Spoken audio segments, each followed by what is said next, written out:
انی لا اضیع عمل عامل منکم، کہ میں تم میں سے کسی عمل کرنے والے کے کسی عمل کو ضائع کرنے والا نہیں ہوں، من ذکر او انثی، چاہے وہ مرد ہو چاہے عورت۔ یہاں یہ مساوات مرد و زن کا جو قرآنی نظریہ اس کو سمجھ لیجیے۔ بحثیت یہ انسان دونوں برابر ہیں، شرف انسانیت میں برابر کے شریک ہیں۔ مرد اونچا نہیں، افضل نہیں، عورت نیچی نہیں، گھٹیا نہیں۔ اخلاقی میدان میں دونوں برابر ہیں۔ فرش التراب يضمني وهو غطاء۔ لہذا اس دعا کا جو جواب، یہ بڑی عظیم دعاؤں میں سے ہے، اور سورہ بقرہ اور سورہ آل عمران کے جوڑے ہونے کی ایک علامت یہ بھی ہے، جیسے دونوں کا آغاز الف لام میم سے ہوتا ہے، دونوں کے شروع میں قرآن کی عظمت کا بیان ہے، دونوں کے اختتام پر عظیم دعائیں ہیں۔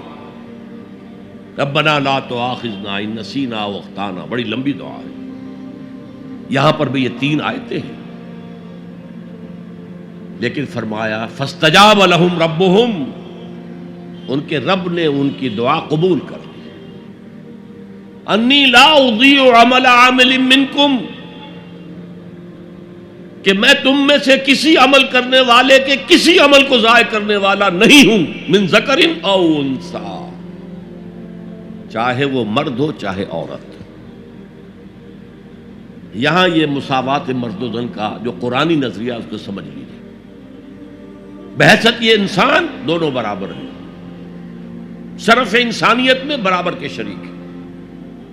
مرد اونچا نہیں، افضل نہیں، عورت نیچی نہیں، گھٹیا نہیں۔ اخلاقی میدان میں دونوں برابر ہیں۔ جو میں نے انگریزی کی نظم سنائی تھی، no mysteries here, no special bowl for the high and not for the low, نہیں۔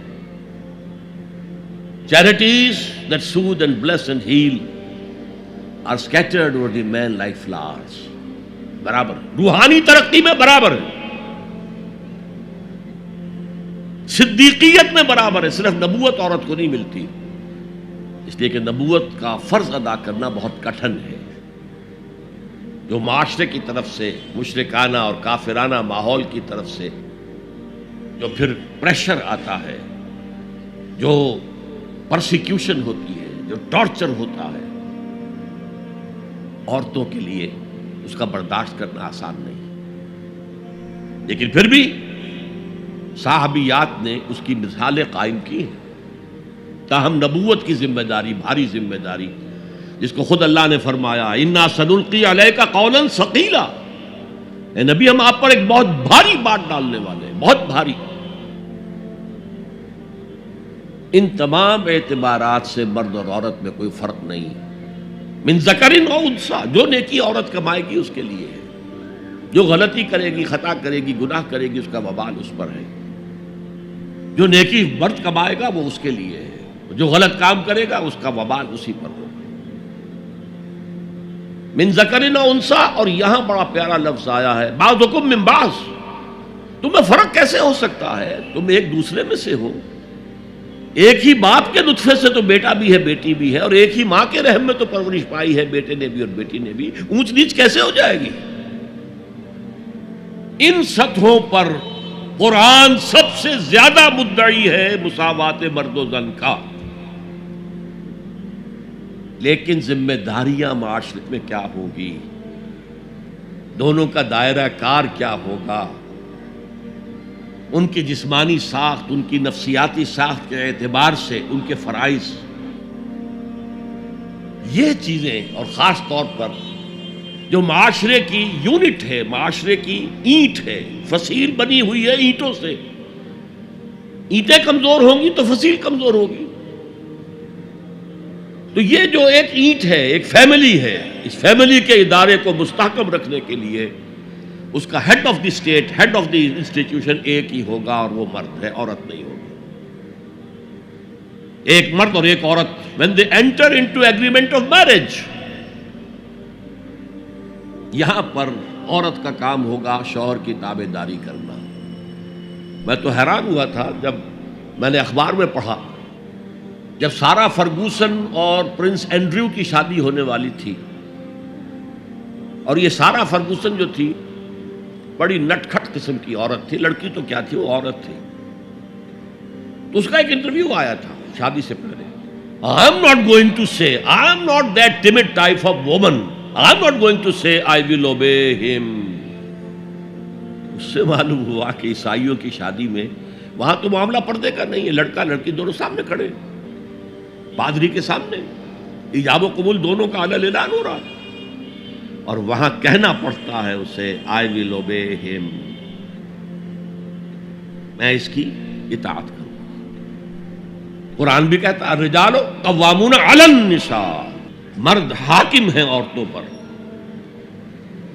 فالصالحات قانتات، تو نیک عورتیں وہ ہیں جو اطاعت کرنے والی ہیں۔ بہرحال یہ بعضکم من بعض سے میں نے آپ کے سامنے رکھا کہ کوئی اونچ نیچ بنیادی نہیں ہے، وہ انتظامی اونچ نیچ ہے۔ تمام انسان برابر ہیں، لیکن دفتر میں ایک آفیسر ہے، ایک چپڑاسی ہے۔ As human beings they are equal, as citizens of state they are equal۔ ایک ہی ووٹ افسر کا بھی ہے، ایک ہی ووٹ چپڑاسی کا بھی ہے، لیکن وہاں دفتر میں افسر افسر ہے، چپڑاسی چپڑاسی ہے۔ اچھا، اب آ رہا ہے وہ نقشہ ایک کردار کا، جو صدیقین کی صفت کے لوگ ہوتے ہیں، جو اس طرح والہانہ لبیک کہتے ہیں نبیوں کی دعوت پر، ان کا کردار کیا ہوتا ہے؟ فالذین ہاجروا واخرجوا من دیارہم وأوذوا فی سبیلی وقاتلوا وقتلوا لأکفرن عنہم سیئاتہم ولأدخلنہم جنات تجری من تحتہا الانہار ثوابا من عند اللہ واللہ عندہ حسن الثواب۔ تو میں تو کسی بھی عمل کرنے والے کے کسی چھوٹے سے چھوٹے عمل کو بھی ضائع کرنے والا نہیں۔ یہ تو ہم سورہ لقمان کے رکوع میں پڑھ چکے۔ کجا وہ لوگ جنہوں نے ہجرت کی اللہ کی راہ میں گھر بار چھوڑ کر اور اہل و عیال کو چھوڑ کر، مکے کے بھیڑیوں کے رحم و کرم پر چھوڑ کر اللہ کی راہ میں ہجرت کی۔ فالذین ہاجروا واخرجوا من دیارہم، یا زبردستی نکال باہر کیے گئے اپنے گھروں سے، وَأُوذُوا فِي سَبِيلِي، جنہیں ایذائیں پہنچائی گئی ہیں میرے راستے میں، جو بیتی تھی بلال ابن رباح پر، جو بیتی تھی خباب بن الارت پر، جو بیتی تھی حضرت یاسر پر، حضرت سمیہ پر۔ فالذین ہاجروا واخرجوا من دیارہم وأوذوا فی سبیلی وقاتلوا، پھر انہوں نے قتال کیا میری راہ میں، فقتلوا، اور قتل بھی ہوئے، جانے بھی دی، لأکفرن عنہم سیئاتہم، میں لازماً، یہ نون مشدد فعل مضارع کے آخر میں، لافعلن، اور شروع میں لام زبر کے ساتھ، میں یہ ضرور کروں گا، لاقتلن، جو کہا تھا لاقتلنک، یہ قابیل نے حابیل سے کہا میں تجھے لازماً قتل کر دوں گا، تو یہ انتہائی تاکید، لأکفرن عنہم سیئاتہم، میں لازماً ان سے ان کی برائیوں کو دور کر دوں گا۔ اور دونوں معنی ہوں گے، اگر ان کے کردار پر پچھلی زندگی کی وجہ سے کوئی داغ دھبے ہیں، کوئی عادتیں بری ہیں، میں صاف کر دوں گا، دھو کے ان کا دامن کردار سفید کر دوں گا، اور ان کے نامہ اعمال پر اگر کوئی دھبے لگے ہوئے ہیں، کوئی خطاؤں اور گناہوں کا کوئی داغ لگے ہوئے ہیں، انہیں بھی دھو دوں گا۔